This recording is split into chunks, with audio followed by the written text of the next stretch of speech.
Hi friends! Thanks for tuning in. If you like this video, please give it a like, comment below, and take a moment to subscribe to our channel.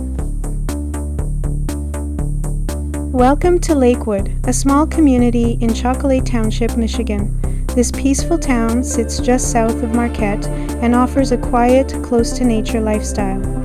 The area has been home to families and small businesses for many decades, with growth starting around the early 1900s. Much of its history is tied to logging, farming, and the expansion of nearby railroads that help connect this part of Michigan's Upper Peninsula. Today, you'll find cozy neighborhoods, local shops, and easy access to outdoor activities year-round.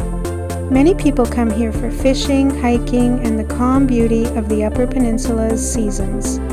Whether you're visiting for the day or passing through on your travels, Lakewood is a quiet corner of Michigan worth discovering. Thank you for joining us on this tour of Lakewood, Michigan.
Thanks for watching!